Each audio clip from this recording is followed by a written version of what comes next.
በስመ አብ ወወልድ ወመንፈስ ቅዱስ አሐዱ አምላክ አሜን። የተወደዳችሁና የተከበራችሁ የእግዚአብሔር ቤተሰቦች የእግዚአብሔር አብ ጸጋ፣ የእግዚአብሔር ወልድ ፍቅር፣ የእግዚአብሔር መንፈስ ቅዱስ አንድነትና ኅብረት፣ የእናታችን የእመቤታችን የቅድስት ድንግል ማርያም አማላጅነት ከሁላችንም ጋር ይሁን። እነሆ የነፍሳችን መፈወሻ የሥጋችን መቀደሻ የሆነውን የሰማዩን አባታችንን ደጅ የምንጠናበትን ዐቢይ ጾም ይዘን ሰባተኛውን ሳምንት የኒቆዲሞስን ሳምንት አጋምሰናል። እስካሁን ጾሙን ከጀመርንም 45 ቀናት ተቆጥረዋል። ለዚህ ላደረሰን በቸርነቱ ለሸፈነን ልዑል እግዚአብሔር ማለቂያ የሌለው ክብር ምስጋና ይግባው። በእናትነት ፍቅሯ ለማትለየን ለሁላችን እናት ለእናታችን ለቅድስት ንጽሕት ድንግል ማርያምም ፍጹም ክብር ምስጋና ይግባት። አሜን። ውድ አድማጮቻችን በዚህ ኒቆዲሞስ በሚታወስበት ሳምንት ውስጥ ከዚህ ቀደም እንድታደርጓቸው ያሳሰብናችሁን ነፍስን የሚያረሰርሱ መንፈስን የሚያድሱ ኦርቶዶክሳዊ ተግባራት እጅግ ትልቅ በረከት አላቸውና እባካችሁን አትርሷቸው። ቢያንስ አንዴም ቢሆን ለመተግበር ሞክሩ። አሁን የጀመርነው የኒቆዲሞስ ሳምንት ሳያልቅ በረከቱ ሳያመልጣችሁ የመታዘዝን ጸጋና የኒቆዲሞስን ክብር እናንተም ትካፈሉ ዘንድ እድሉን እንድትጠቀሙበት ዛሬም በድጋሚ በፍቅር እናስታውሳችሁ።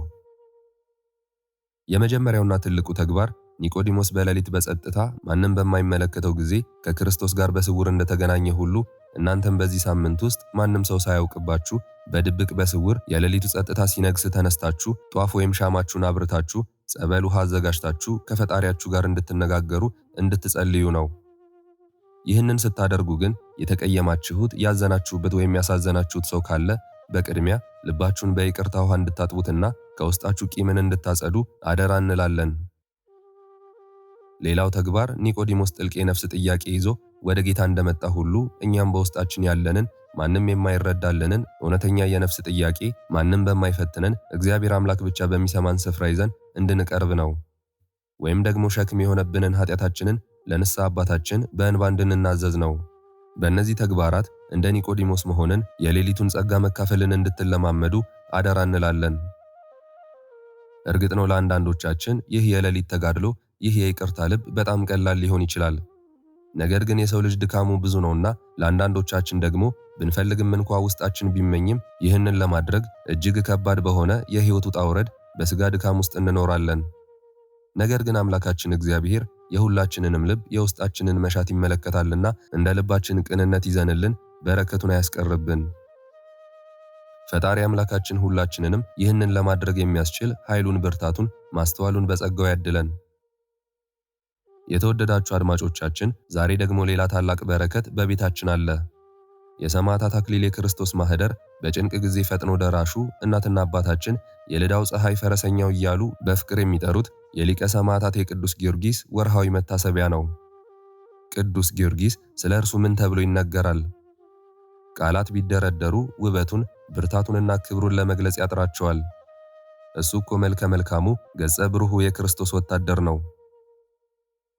ፊቱ እንደ ንጋት ፀሐይ የሚያበራ አይኖቹ የሰማይን ርኅራኄ የተሞሉ ንጽሕናው እንደ በረዶ የነጣ በመልኩ የተዋበ በምግባሩ የከበረ ድንቅ አባት ነው። መልኩ ብቻ አይደለም፣ ክንዱም እጅግ ብርቱ ነው። የማይታየውን የጨለማ ኃይል የሚሰባብር የዲያብሎስን ጉልበት የሚያፈርስ የክህደትን ግንብ የሚያንቀጠቅጥ ኃያል ክንድ አለው። በችግር ማዕበል ለሚንገላቱ በበሽታ አልጋ ላይ ለሚሰቃዩ በፍርሃት ቆፈን ለተያዙ ጽኑ ክንዱን ዘርግቶ የሚያወጣ የሚያበረታ የሚያጸና የብርታት አባት ነው። ውድ ኦርቶዶክሳውያን ቅዱስ ጊዮርጊስን ስንጠራው እንዴት ደስ ይላል! አንተ የፍቅር አባት፣ አንተ ፈጣኑ ተራዳይ ብለን ስንጠራው ገና ድምጻችን ሳይሰማ ልባችን ሲያስበው በነጭ ፈረሱ ላይ ሆኖ የብርሃን ጦሩን ይዞ ከችግራችን ሊያድነን ፈጥኖ ይደርሳል። ነፋስ ቀዳሚው ደመና ሰረገላው ነው። የጠራውን አያሳፍርም፣ የተመካበትን አይተውም። ያንን የቤሩትን ዘንዶ ያንን ጨካኝ አውሬ በጦሩ እንደገደለ ዛሬም በሕይወታችን የተጠመጠሙብንን ሰላማችንን የነሱንን የማይታዩ ዘንዶዎችን በኃያልና ብርቱ ክንዱ በጸሎቱ ኃይል በክርስቶስ ስም ይወጋልናል። 7 ዓመት ሙሉ መከራን ሲቀበል በመንኮራኩር ሲፈጭ እሳት ውስጥ ሲጣል 3 ጊዜ ሞቶ ሲነሳ ያ ሁሉ ስቃይ ፍቅሩን አልቀነሰውም፣ እምነቱንም አላናወጠውም። ዛሬኛ በትንሽ ፈተና ስንወድቅ ቅዱስ ጊዮርጊስ ግን ያንን ሁሉ ጽናት እያስታወሰን ከእግዚአብሔር በተሰጠው የጸጋ ክብር ሊያጸናን ሰላምን ሊሰጠን ከጎናችን ይቆማል። ታላቁ ሰማዕት ሆይ ዝናህ በምድር ዳርቻ ሁሉ የተሰማ ስምህ አጋንንትን የሚያርበደብድ ክብርት ነፍስ በመላእክት የተከበበች ዛሬ በዚች ሰዓት ይህንን መልእክት በሚሰሙት ይህንን ድምፅ በሚያዳምጡት ወንድምና እህቶቻችን ላይ በእናትና በአባቶቻችን ላይ በሕፃናት ልጆችም ጭምር እንዲሁም በእኛም ላይ በቤታችን በሕይወታችን ላይ ድንኳንህን ትከል። የተወደዳችሁ አድማጮቻችን ቅዱስ ጊዮርጊስን ውደዱት፣ አብዝታችሁ አመስግኑት፣ ከፍ ከፍ አድርጉት። ጌታዬ ሆይ ፈረሰኛው ጊዮርጊስ የልዳው ኮከብ በምልጃህ አትለየን በሉት። እሱ የለመኑትን ይሰማል፣ ያንኳኩትን ይከፍትላቸዋል። በዚህ ታላቅ የጾም ጊዜ እግዚአብሔር አምላካችን በቅዱስ ጊዮርጊስ ጸሎትና መልጃ ቤታችሁን በበረከት፣ ሕይወታችሁን በሰላም፣ ትዳራችሁን በፍቅር፣ ጉዟችሁን በብርሃን ይሙላላችሁ። ልባችሁን የሚያስጨንቀውን፣ አጥንታችሁን የሚያደክመውን የትኛውንም አይነት የሕይወት ሸክም፣ የህመም ሸክም ክንደ ብርቱ ቅዱስ ጊዮርጊስ ከትከሻችሁ ላይ ያንሳላችሁ።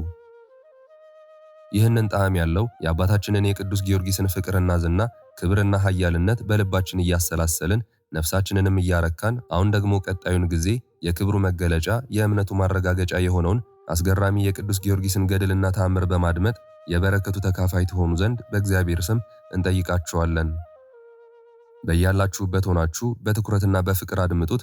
እግዚአብሔር አምላካችን ከፈጣሪያችን ከልዑል እግዚአብሔር ከእናታችን ከቅድስት ድንግል ማርያም ከታላቁ ሰማዕት ከቅዱስ ጊዮርጊስ ረድኤት በረከት ጋር እጅግ የተዋበ ሰላም የሞላበት ጸሎታችሁ የሚያርግበት መልካም የጾም ጊዜ ይሁንላችሁ። አሜን።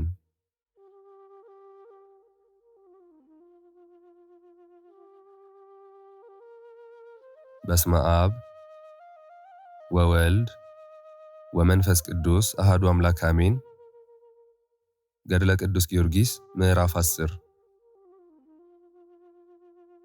በአካል 3 በመለኮት 1 በሚሆን በአንድ አምላክ በአብ በወልድ በመንፈስ ቅዱስ ስም አምነን ጌታችን ኢየሱስ ክርስቶስ መርጦ ከፍ ከፍ አድርጎታልና ስም አጠራሩ ጽንፍ እስከ ጽንፍ የታወቀለት የፋርስና የልዳ ኮከብ የሰማዕታት ሁሉ አለቃ የኃያሉ ቅዱስ ጊዮርጊስን የልደቱን ድርሳን እንጀምራለን። ልመናው ይደረግልን፣ ክብሩም ይደርብን ለዘላለሙ አሜን። የእግዚአብሔር ልጅ የአብ የመንፈስ ቅዱስ ቃላቸው ጌታዬ ኢየሱስ ክርስቶስ ሆይ ስምህን ሲክዱ በእጃቸው ለሰሩት ጣዖት ሲሰግዱ ባየና በሰማ ጊዜ ካንተ በቀር ሌላ ረዳት ሳይሻ በሰባው ነገሥታት ፊት የቆመውን ይህንን ሰማዕት አመሰግነው ዘንድ ልቤን አብራልኝ፣ አፌንም ክፈትልኝ። ያን ጊዜ በነገሥታቱ ፊት ሕግህን እናገራለሁ አላፍርም ያለውን የዳዊትን ቃል ፈጸመ።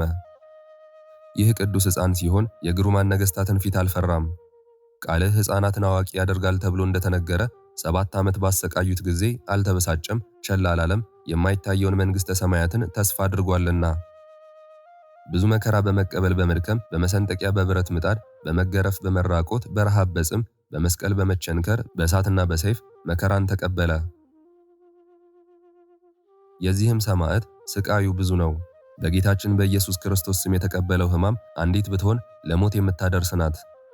ሟቲው በሕያውነት ይለወጥ ዘንድ በእርሱ ላይ ሌላ ልንለብስ ነው እንጂ ከእርሱ ልንለይ አንወድም ያለውን ዳግመኛም የኋላውን እተዋለሁ ወደፊቴም እገሰግሳለሁ ያንንም እከተላለሁ ያለውን ሐዋርያውን ጳውሎስን መሰለው። በዚህ ሙሉ መከራ 7 ዓመት ጨረሰ። ከእንግዲህ ወዲህ የዚህን ሰማዕት የልደቱ ዜና ጥቂት እንንገራችሁ። ክርስቲያን ወንድሞቻችን ሆይ እናንተም ለማስተዋል ተዘጋጁ። ስሙ ዘረንቶስ የሚባል የልዳው አገረ ገዥ ልጅ የሚሆን አንድ ሰው በቀጰዶቅያ አገር ነበር። በፈቃድ እግዚአብሔር ወደ ፍልስጤም ሀገር ሄደ። አንዲት ቀን በመርከብ ሳሉ ጓደኞቹ ነጋዴያን ሁሉም ተኙ። ቁጥራቸውም 14 ሰዎች ነበሩ። ሁሉም አንድ ሕልም አለሙ። እነሆ ከዘረንቶስ ወገብ የወይን ሐረግ ሲወጣ አዩ። ቅዱስ ጊዮርጊስ በእውነት ዓለምን ሁሉ ደስ ያሰኘ የወይን ሐረግ ነው። ነቢዩ ኢሳይያስ ለወዳጄ ለእግዚአብሔር በለመለመው አገር የወይን ቦታ አለው ብሎ እንደተናገረ በእውነት ዘረንቶስ ለምለም አገር ነው። ጣዕመ ረድኤቱም ጽንፍ እስከ ጽንፍ የደረሰ ያማረ የሰመረ ወይንን አብቅሏልና። ዳግመኛም በሌላው ቀን ዘረንቶስ በሮማ አገር በንጉሱ ግቢ ሳለ ንጉሱ ሕልም አየ። እልፍ ጊዜ እልፍ የሚያበራ ፀሐይ፣ ብርሃን ከዋክብት በክብር በምስጋና ከበውት ከዘረንቶስ ወገብ ሲወጣ አየ። ይህን ካየ በኋላ ከእንቅልፉ ነቃ። ሕልሙን የሚተረጉሙለት ዘንድ ጠቢባኑን አዋቂዎችን ንጉሱ ጠራ። በመጡም ጊዜ ሕልሙን ነግሮ ተርጉሙልኝ አላቸው። ከነሱም ገናና ንጉስ ከእርሱ ይወለዳል ብለው የተረጎሙለት አሉ። ሌሎችም እንደ ልባቸው ሐሳብ ተረጎሙለት። አንዱ ግን ሃይማኖቱ የጸና ምግባሩ የቀና ልጅ ከዘረንቶስ ይወለዳል አለ። ነገር ግን ይህን ያለ የበለዓምን አህያ ካናገራት ከመንፈስ ቅዱስ ተሰጥቶት ነው እንጂ ከልቡ አንቅቶ አይደለም። እርሱ ራሱ በለዓም ከያዕቆብ ኮከብ ይወጣል ከእስራኤልም ኃጢአትን ያርቃል ብሏል። ቀያፋንም ሕዝብ ሁሉ ከሚጠፋ አንድ ሰው ብንገድል ይሻላል ብሎ እንዲናገር ያደረገው መንፈስ ቅዱስ ነው። ንጉሡም ይህን የሕልሙን ትርጓሜ በሰማ ጊዜ አደነቀ፣ በልቡም አሳደረው። ይህ የተወደደ ሰማዕት ሥላሴን በማመን ብርሃን የፋርስን ሀገር ያደመቃት የእውነት ፀሐይ ነው። ከዚህ በኋላ ዘረንቶስ ደስያ ከምትባል ሀገር ሚስት አገባ። ስሟም ቴዎብስቲያ ይባል ነበር። እሷም የተቀደሰች የተመረጠች እግዚአብሔር ማኅፀኗን የባረከላት ነበረች። ብርሃኑ በዓለም ሁሉ ለደረሰው ኮከብ ማደሪያ ይሆን ዘንድ ዘረንቶስም ካገባት በኋላ 2 ሴት ልጆችን ወለደችለት። የአንዲቱ ስሟ ማርታ፣ የሁለተኛዋም ስሟ ደስያ ይባል ነበር። ከዚህ በኋላ ይህን ብሩህ ኮከብ ተጋዳይ ወለደችው። መልኩ የሚያምር ቁመቱ አርዘ ሊባንስ የሚመስልም ፊቱ የእግዚአብሔርን መልአክ የሚመስል ነው። ስሙንም ጊዮርጊስ አሉት። ትርጓሜውም የሃይማኖት ገበሬ ማለት ነው። እርሱም ብዙ ትሩፋትን ሠራ፣ ለሰውነቱ አልራራም፣ አይነቱ ብዙ በሆነ ስቃይ ሰጠው እንጂ። ብዙ ጊዜም ሞተ። ስላንተ ሁል ጊዜ ይገድሉናል ተብሎ እንደተጻፈ የታመንክ ዘረንቶስ የከበርሽ ቴዎብስታ ሆይ ሀብታችሁ ምን ያምር! እንደ ሕፃን ይስሐቅ ከብዙ ልጆች የሚበልጥ ልጅ ወልዳችኋልና። ይስሐቅ አንድ ቀን ብቻ በሕሊና ተሰዋ፣ በሩኅሩህ አባት እጅ ሰይፍ ተመዘዘበት። ብፁዕ ቅዱስ ጊዮርጊስ ግን በገቢር ተሰዋ፣ በማይራሩ ሰዎች እጅ 7 ዓመት ሰይፍ ተመዘዘበት። የከበርክ ዘረንቶስ የከበርሽ ቴዎብስታ ሆይ ክብር ይገባችኋል። በአሸናፊው በእግዚአብሔር ፊት ያረገውን የተወደደ መሥዋዕት አፍርታችኋልና። ዘረንቶስ ቴዎብስታ ሆይ ክብር ይገባችኋል። ከሰባው ነገሥታት ፊት ግርማ የተነሳ የማይሸበር የማይደነግጥ ልጅ አግኝታችኋልና። ይህ ሰማዕት ከእናንተ ባይወለድ ኖሮ የክርስቲያን ወገኖቼ በመከራቸው ጊዜ ጥቂት ሳይዘገይ ፈጥኖ ማን በረዳቸው ነበር? ፈጥኖ የሚረዳ ነውና። ይህ ቅዱስ ባይወለድ ኖሮ አዘንተኞችን ማን በረዳቸው ነበር? ይህ ቅዱስ ባይወለድ ኖሮ ነጋዴያንን በባህር በየብስ ካለው አደጋ ማን በጠበቃቸው ነበር? ይህ ሰማዕት ክርስቲያንም አረማዊም ቢሆን ለሚጠራው ሁሉ ከሁሉ ቦታ ፈጥኖ ይደርሳል። ይልቁንም እርዳን እያሉ በጸለዩ ጊዜ ሃይማኖት ያላቸውን ሰዎች ይረዳቸዋል። በመንፈስ ቅዱስ የተመረጠ አለኝታቸው ነውና። ፈጣሪ በመስቀል እንደተሰቀለ ለምን አላስብም እያለ ጨክኖ የክርስቶስን መከራ መስቀሉን ለተቀበለ ለዚህ ሰማዕት ክብር ይገባዋል። ስለዚህም ማኅበረ መላእክት ይከቡታል፣ ወንድማችን ይሉታል፣ በንጽሕናው በቅድስናው ባልንጀራ ሆኗቸዋልና። የነቢያት ማኅበርም ያደንቁታል፣ የሐዋርያት ማኅበርም ያከብሩታል። የሰማዕታት ማኅበርም አለቃችን፣ መሪያችን፣ መክብባችን እያሉ ያከብሩታል፣ ይወዱታል። አምላክን የወለደች እመቤታችንም እጅግ ትወደዋለች። ለተጨነቁ እንዲረዳ የታሰሩትን እንዲፈታ ትልከዋለች። ስሉስ ቅዱስ አብ ወልድ መንፈስ ቅዱስ ፈጥረው በ7 አክሊል ከለሉት። በቸርነታቸው ያመነች ነፍስ ሁሉ ከሥጋዋ በተለየች ጊዜ አስቀድማ ለስሉስ ቅዱስ ትስገድ፣ ከዚህ በኋላ ውሰዷትና ለወዳጃችን ለጊዮርጊስ እጅ ትንሳ ብለው ከፍ ከፍ አደረጉት። ነገር ግን ይህን ሁሉ የተናገርነው ምስጋናው ከክብሩ ያንሳል። ከታላቅ ባህር አንድ ጭልፋ እንደሚቀዳ ይሆናል። የዚህ ሰማዕት ምስጋናው ክብሩ ብዙ ነውና ጸሎት በረከቱ ከኛ ከሁላችንም ጋር ይሁን ለዘላለሙ አሜን። ይህችንም አዲስ በዓል ያደረግን በጌታችን በመድኃኒታችን በኢየሱስ ክርስቶስ ቸርነት ነው እንጂ ደፍረን ከልባችን ፈጥረን አይደለም። ያለኔ ረዳትነት ምንም ልታደርጉ አትችሉም ብሎ እንደተናገረው በእናቱም አማላጅነት ነው እንጂ ድንቅ ሥራ በሚሠራው በቅዱስ ጊዮርጊስም ረድኤት ነው እንጂ። ሚያዝያ 1 ቀን ስቃይ ባጸኑበት ጊዜ 21 ዓመት ከ3 ወር ሆነው። 21 ዓመት ከ3 ወር ሆነው ሲል የገድሉ መጽሐፍ የተናገረውን አይተን በዚህ ፍለጋ ወደ ልደቱ ቁጥር ደረስን። ይህንንም በዓል ሠራን። ይኸውም ጥር 2 ቀን ነው። የሚያዝያ 1 ቀን ከዚያ በጎደለው 1 ቀን ትሞላለች። የየካቲትና የመጋቢት ወር ምሉ ይሆናል። እነዚህ 3 ወሮች ቅዱስ ጊዮርጊስ ከተወለደ በኋላ ከኖረባቸው 21 ዓመታት የተረፉ ናቸው። ቅዱስ ጊዮርጊስን የመረጠው ጌታችን ኢየሱስ ክርስቶስ ከቸር አባቱና ማህያዊ ከሚሆን ከመንፈስ ቅዱስ ጋር ይክበር ይመስገን፣ ዛሬም ዘወትርም ለዘላለሙ አሜን። የዚህ ሰማዕት በረከት ረድኤት የተቀደሰች የልደቱ ክብር በአገልጋዮቹ ላይ ይህንን ጸሎት በሚከታተሉት ላይ በሁላችንም ላይ ትኑር ለዘላለሙ አሜን። በስመ አብ ወወልድ ወመንፈስ ቅዱስ አሐዱ አምላክ አሜን። በዚህ ሰማዕት ላይ እግዚአብሔር ያደረገውን አስረዳችኋለሁ። የኢየሱስ ክርስቶስ ምስክር የቅዱስ ጊዮርጊስ በተጋድሎ የደረሰበትን ድካም አደንቃለሁ። ናላው በአፉ በአፍንጫው እስኪፈስ ድረስ በብረት መዶሻ ራሱን በቀጠቀጡት ጊዜ ስጋችን ይህን ያህል መከራ እንዴት ይታገሳል? መሬታዊስ ይህን ያህል መከራ ይሸከማልን? ወንድሞቻችን እስኪያስቡት፣ ስጋችን ደካማ ነው። የራሳችን መፍገምገም እንዴት ነው? ወዮ! ሊያጠግበን ሊያስደስተን መጠጥ በጠጣን ጊዜ ራሳችን ይታወካል፣ ዓይናችንም ውሃ እያፈሰሰ አንድ ጊዜ እንኳን አቅንተን ማየት አንችልም። ከአካል ሁሉ በላይ የምትሆን የራስ ህመም ጭንቅ ነውና። አእምሮ ያለን የእኛን ስተውትና እንስሳት አራዊት ሁሉ እንኳ ከመመታት ራሳቸውን ይጠብቃሉ። በኦሪት ዘልደት ከሁሉ ይልቅ ብልህ ናት ተብሎ እንደተነገረው ከሁሉ ብልህ የሆነችው እባብም ራሷን ከበትር ትጠብቃለች፣ በድንጋይም ንቃቃት፣ በምድርም ቢሆን በእንጨትም መካከልም ቢሆን ትደብቃለች። ከራስ የሚበልጥ አካል የለም። ከአካል አንዱን ሁለቱን ሶስቱን ቢቆርጡ መዳን ይቻላል። ራስን ግን ቢቆርጡት ወይም አጽንተው ቢመቱት መዳን አይችልም፣ ራስ የአካል ሰብሳቢ ነውና። ክርስቶስ የቤተ ክርስቲያናችን ራስ ነው ብሎ ሐዋርያው ጳውሎስ እንደተናገረ ናላው በአፉና በአፍንጫው እስኪወጣ ድረስ ቅዱስ ጊዮርጊስ በብረት መዶሻ መመታቱን ባሰብኩ ጊዜ የራስ ህመም ነገር ጭንቅ ሆኖብኝ አደነቅኋት። ለህሊና የሚደንቅ የሚደም ለመናገር የማይቻል የቅዱሱ ትዕግስት እንደምን ያለ ነው! ሲሰሙት የሰውነትን ብርታት የሚያሳጣ ሲያስቡትም ልቦናን የሚያደክም የቅዱስ ጊዮርጊስ ትዕግስት እንደምን ያለ ነው! ሰውም ራሱ ጤና ከሆነ ጤነኛ ነው። ጌታችን በወንጌል የሥጋህ መብራት ዓይንህ ነው፣ ዓይንህ ደህና ከሆነ አካልህ ሁሉ ደህና ይሆናል፣ ዓይንህ በሽተኛ ቢሆን ግን ሰውነትህ ሁሉ በሽተኛ ይሆናል እንዳለ ዓይን ራስ ይባላል። ከአፍንጫ በላይ ያሉት ሕዋሳት ሁሉ እነዚህ ሕዋሳት በመስማት በማየት በመናገር በማሽተት ለሰው የሕይወት በሮች ናቸው። ስለዚህ ራስ ይባላሉ። ዳዊት የጎልያድን ራስ ቆረጥኩ እንዳለ የማቴዎስ ወንጌልም የዮሐንስን ራስ ቆረጡት ይላል። ዓይን፣ አፍንጫ፣ ጆሮም ሰውነት ሁሉ ራስ ይባላል። ናሏ እስኪፈስ ድረስ በብረት መዶሻ መቀጥቀጥን የታገሰች የቅዱስ ጊዮርጊስ ራስ ብጽዕት ናት። በብረት መንኮራኩር የተቆራረጠች የቅዱስ ጊዮርጊስ ራስ ብጽዕት ናት። እርሷ የብርሃን አክሊል አግኝታለች። የአንጎል መፍሰስን የታገሰች የቅዱስ ጊዮርጊስ ራስ ብሩክት ናት። እርሷ የብርሃን ቀጸላ አገኘች። የሚያደክም ድብደባን የተቀበለች የጊዮርጊስ ራስ ብሩክት ናት። የበደል ሸክም ያልከበዳት የኃጢአት ጠጉር ያልበቀለባትን የቅዱስ ጊዮርጊስን ራስ ኑና አክብራት። ከከባድ ሸክም ሁሉ ጋር የኃጢአት ሸክም ይከብዳልና ሲራክም ካላዋቂ ሰው ጋር ከምትኖር በሱም ድንቁርና ከምትያዝ ጨውንና የብረት ጋኖችን ብትሸከም ይሻላል እንዳለ።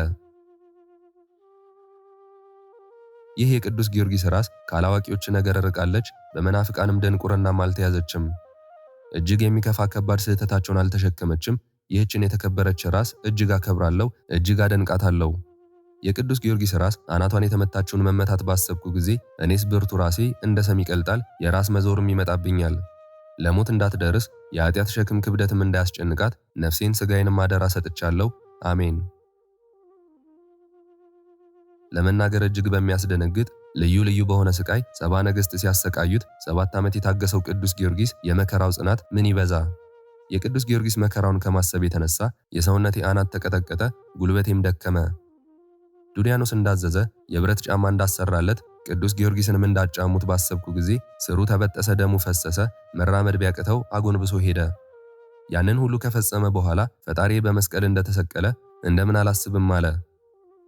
ወንድሞቼ ትንሽ እሾህ እግራችንን በወጋን ጊዜ ወይም በእግራችን ትንሽ ቁስል የወጣ እንደሆነ ወይም ያበጠ እንደሆነ እግርን ምን ያህል ያማል! ከመኝታችን መነሳት አይቻለንም። ከቤትም ወጥተን ያለ ጫማ ስንሄድ ምድርን የረገጥን እንደሆነ መሬቱ ሲወጋን እንዴት እንድንታመም ወቁ። አያሉ ቅዱስ ጊዮርጊስ ግን በብረት ጫማ ተቸንክሮ አጎንብሶ ሄደ። ጻድቃን የሚሄዱባቸውን አጣን የሚደክሙባቸውን የእግዚአብሔር መንገዶች ተከትለው የኃጢአትን መንገድ ያልሄዱትን የቅዱስ ጊዮርጊስን እግሮች አደንቃቸዋለሁ፣ አከብራቸዋለሁ። እግሮቼን ወደ ሕግ መለስኩ ብሎ በመዝሙር እንደተናገረ የኢየሱስ ክርስቶስን ወንጌል በመስበክ የተመላለሱ እግሮች እንደምን ያሉ ናቸው! በእኔ ዘንድ እጅግ የሚያስደንቁ ሆነዋል። እግሮቼ በሞት ወጥመድ እንዳይያዙ ኃጢአት በመስራትም እንዳይሰነካከሉ በእነርሱ አማጽንባቸዋለሁ። እጅግ አደንቃለሁ። በቅዱስ ጊዮርጊስ ሆዱ ላይ ታላቅ አምድ እንዳቆሙበት ባሰብኩ ጊዜ ሰውነቴ ይደክማል፣ አንጀቴም ይታወካል። እርሱን በማንሳት 4 ወንዶች የደከሙበትን ግዙፍ አምድ በሆዱ እንዴት ችሎ ተሸከመ! ቅዱስ ጊዮርጊስ ታገሰ፣ በሆዱ ላይ ተሸከመ። እኔስ አንጀቴ ይታወካል፣ ሕዋሳቶችም ይለያያሉ። የሰውነቱን መቆራረጥ፣ የሕዋሳቶቹን መለያየት፣ በነደደ እሳት ከጥልቅ ጉድጓድ መጣሉን ስሙ። ይድራስ በሚባል ተራራ መዘራቱን ባሰብኩ ጊዜ መከራውን አደንቃለሁ። እኛ ጥፍራችንን ስንቆርጥ፣ ራሳችንን ስንላጭ ምላጭ ትንሽ ያገኘን እንደሆነ እንድንታመም ወቁ። ለ10 ክፍል የተከፈለውን የቅዱስ ጊዮርጊስን ሕመም እንዴት አናደንቅም! ግርፋቷን የፈጸመች የቅዱስ ጊዮርጊስ ሥጋ እንደምን ያለች ናት! ሐዋርያ በሥጋው መከራ የተቀበለ በኃጢአቱ ምክንያት የሚመጣበትን ቅጣት ፈጸመ ብሏልና በኃጢአት ያልተዳደፈች የክርስቶስ አካል የሆነችው የቅዱስ ጊዮርጊስ አካል እንደምን ያለች ናት! የተመረጠ ጳውሎስ የክርስቶስን አካል የዘማ አካል ልታደርጉ አይገባም እንዳለ ከወርቅ ይልቅ የጠራችው የቅዱስ ጊዮርጊስ አካል ከክርስቶስ አካል አልተለየችም። ሐዋርያት በዲዮስቅልያ ከክርስቶስ አካል አትለዩ ብሎ እንደተናገሩ በላም ገመድ የተረፉ ለ10 ክፍል የተከፈሉ ሕዋሳት እንደምን ያሉ ናቸው? ሳስታውሳቸው አንጀቴ ይቃጠላል፣ ሳስባቸውም ልቤ ይደነግጣል። እኔ የቅዱስ ጊዮርጊስን ሕማም አደንቃለሁ። መገንጢዮስ ባሰራው መንኮራኩር ላይ ለ10 ክፍል ሲከፈል ሥጋዊ የሆነ እንዲህ ያለ መከራ ይችላልን? መሬታዊስ እንዲህ ያለ ሥቃይ ይታገሳልን? የቅዱስ ጊዮርጊስን ሕማም በማሰብ ሰውነቶቼ የታመሙ አጥንቶቼንም አናወጣቸው። እንደሰቀሉት እንደቀደዱት በሚነድ ጭራሮ እንዳቃጠሉት ባሰብኩ ጊዜ አጥንቶቼ ይቃጠላሉ። እርሱ ግን ውስጥ ዕቃው እስኪታይ ድረስ ይህን ሁሉ ይታገስ ነበር። የቅዱስ ጊዮርጊስን የመከራውን ትዕግስት የሚፈጽመው ምን አይነት ተደሞ ምን አይነት አንክሮ ነው! እኛስ ትንሽ እንኳን መከራ እንታገስም። በትንሽ ዓመታት የቆሰልን እንደሆነ ለመድኃኒት የሚሆነውን ቅባት ሁሉ እናደርጋለን። ቅዱስ ጊዮርጊስ ግን የውስጥ ሰውነቱ እስኪታይ ድረስ በመጋዝ ከሰነጠቁት በኋላ ስለ መድኃኒት ፈንታ ሥጋው እስኪያርና ነፍሱ እስክትወጣ ድረስ በእሳት አቃጠሉት። ሥጋዊ ሰውነትን እስተውትና ብረት እንኳ በእሳት ኃይል ይቀልጣል። እኛም ለጤናችን እሳት በምንሞቅበት ጊዜ ወላፈኑ ሲደርስብን ፈጥነን እንነሳለን፣ ከእሳት ዋዕይ የሚከፋ የለምና። እሳት ለሕይወታችን እጅግ ጠቃሚ ነው። ነገር ግን ለመዳሰስ አይቻልም። የምንበላውን የምንጠጣውን በእሱ ብናዘጋጅም ሙቀቱ ካልበረደ ፍላቱ ካልቀዘቀዘ ትንሽ ሙቀትም ካለው እጃችንን ከመዳሰስ እናሸሻለን፣ ከመቅመስም አፋችንን እንከለክላለን፣ እግራችንንም ለመታጠብ አንችልም። እኔ የቅዱስ ጊዮርጊስን መከራ አደንቃለሁ። ተፈጥሮዬ ነውና ሥጋዬ ትቢያ ከመሆኗ የተነሳ እጨነቃለሁ። መንኮራኩሩን ባየው ጊዜ እንዴት ሥጋው ስቅጥጥ አላለም? ከዚህ መንኮራኩር እድን ይሆን ብሎ እንዴት አላሰበም? መከራን ግርፋትን የታገሰች የብሩክ ሐዋርያ ቃል በእርሷ ላይ የተፈጸመባት የቅዱስ ጊዮርጊስ አካል ብጽዕት ናት። ከኛ ያይደለ ከእግዚአብሔር የሚሆን ታላቅ ኃይል በዚህ በደከመው ሰውነታችን የማይጠፋ መዝገብ አለን። በሁሉ መከራ እንቀበላለን፣ እንሰቃያለን፣ እንዋረዳለን፣ ነገር ግን አንጣልም፣ አንጠፋም። ዘውትር የክርስቶስ መከራ በሥጋችን እንቀበላለን። የክርስቶስ ሕይወቱ በዚህ በመዋቲ ሰውነታችን ይታወቅ ዘንድ አለ። እንዲሁ ቅዱስ ጊዮርጊስ 70 ነገሥታት 7 ዓመት መከራን አጠኑበት፣ ተሰቃየ፣ ግን አልተጣለም። ሥጋው ለ10 ክፍል እስኪቆራረጥ ድረስ በመንኮራኩር በመቆራረጥ ተሰቃየ፣ ነገር ግን አልተጎዳም። ጉዳት ሳያገኘው ሕያው ሆኖ ተነሳ እንጂ። ዳግመኛም ተሰቅሎም የውስጥ አካሉ እስኪታይ ተሰንጥቆም ሥጋው እስኪያር ነፍሱ እስክትወጣ ድረስ በእሳት ተቃጥሎም ይህንን ያህል የሥቃይ ጭንቅ እርሱን አልጎዳውም። የክርስቶስ ሕይወት በመዋቲ ሰውነቱ ላይ ይገለጥ ዘንድ ከጣሉበት ከደብረ ይድራስ ተነሳ እንጂ። መከራ ያልናቀች ግርፋትንም ችላ ያላለች ሰውነት እንደምን ያለች ናት! አፋዊ ሰውነታችን ይበላሻል፣ ውሳጣዊ ሰውነታችን ግን ሁልጊዜ ይታደሳል። በአንድ ጊዜ የሚያልፈው ቀላሉ መከራችን ክብርን ጌትነትን አብዝቶ ያመጣልናልና የሚታየውን ተስፋ እናደርግምና የማይታየውን ነው እንጂ የሚታየው ዓለማዊ ኃላፊ ነው፣ የማይታየው ለዘላለም ጸንቶ የሚኖር ነው የሚለው የሐዋርያው ትምህርት ታጸናለች። አዎን የቅዱስ ጊዮርጊስ መከራው ጸጋ ክብርን እጅግ አብዝታለች። የማይታየውን ተስፋ ማድረግም የዓለምን መከራ በጌታችን በኢየሱስ ክርስቶስ የጥቂት ጊዜ ቀላል አድርጋ ለተቀበለችው ለቅዱስ ጊዮርጊስ አካል የጸናቸው ነች። መከራው በእኔ ዘንድ እጅግ ይደንቃል። ዲያብሎስ ሊያጠፋት በላይዋ እንዳይሰለጥንባት በዝሙት የተዳደፈች ሰውነቴ በቅዱስ ጊዮርጊስ አካል ትማጸናለች። የቅዱስ ጊዮርጊስን ስቃዩን ጠንክረን ብንጽፈው ኖሮ ለሚሰማውም የሚያሰለች በሆነ ነበር፣ ለሚያነበውም ከባድ በሆነ ነበር። በዕለተ ሞቱ በሚነበበው በገድሉ መጽሐፍ ከተጻፈው ይልቅ መከራው ሕማሙ ይበዛል። 70 ነገሥት በልዩ ልዩ መከራ 7 ዓመት ሲያሰቃዩት ተስፋውን አልቆረጠም፣ መከራውንም ቸል አላለም። የቅዱስ ጊዮርጊስ መከራው እጅግ ይደንቃል። ነገር ግን የቤተ ክርስቲያን መምህራን እንደነገሩን ጥር 18 ቀን ሥጋውን ከአጥንቱ ጋር ያቃጠሉበት ቀን እንደሆነች በጥንቃቄ ተጽፎ ባገኘን ጊዜ የሰማዕታት አለቃ የቅዱስ ጊዮርጊስ አጽም መቃጠሉን ልናስታውሳችሁ አስደናቂ ሕማሙን በጥቂቱ ጻፍንላችሁ። ጸሎት ልመናው በረከቱ ከኛ ከሁላችንም ጋር ይሁን፣ አሜን።